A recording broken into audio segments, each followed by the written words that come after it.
국민의힘 정진석 의원이 고 노무현 전 대통령 명예훼손 혐의로 징역 6개월 실형을 선고받은 사건. 국민의힘 전주회 원내대변인은 이 판결을 내린 박병곤 판사를 겨냥해 편향적인 판결이라며 맹비난했습니다. 정치적 중립을 지켜야 할 판사로서가 아니라 노무현 대통령의 지지자로서 또 국민의힘의 전신인 한나라당을 싫어하는 정치적 견해를 그대로 쏟아낸 공사를 구분하지 못한 판결입니다. 그러면서 그 근거로 박 판사가 고등학생 시절 작성한 글 등을 거론했습니다. 박 판사가 고등학교 3학년 때 쓴 것으로 보이는 글에는 한나라당에 대한 적개심과 경멸로 가득 차 있습니다.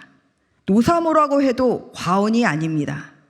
보통 명예훼손 사건은 벌금형이나 집행유예 선고가 일반적인데 징역 6개월 실형을 선고한 건 지나치다는 게 여권의 인식입니다. 그런데 전 원내대변인은 과거 판사 시절 역시 노무현 전 대통령 명예훼손 혐의로 기소된 조현오 전 경찰청장을 강하게 질타하고 실형은 물론 법정 구속까지 한 적이 있습니다. 조 전 청장은 지난 2010년 기동부대 특강에서 노 전 대통령은 차명 계좌가 발견돼 자살했다는 취지로 주장했다가 사자 명예훼손 등의 혐의로 기소됐습니다.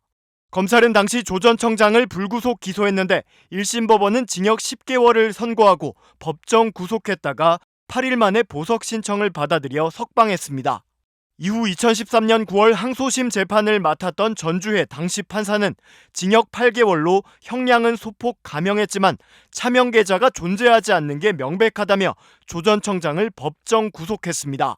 전 판사는 이때 선고에서 조 전 청장이 진위를 엄밀히 확인하지 않고 허위 사실을 적시해 소모적인 혼란을 일으켰고 끝내 반성도 하지 않았다며 30여 분간 질타하기도 했습니다. 이때 재수감된 조 전 청장은 이듬해인 2014년 3월 대법원에서 형이 확정돼 만기를 채운 뒤에야 풀려났습니다.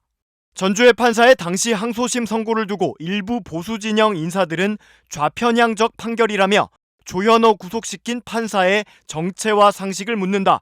중립지역 판사로 원점에서 판결하라고 반발하기도 했습니다.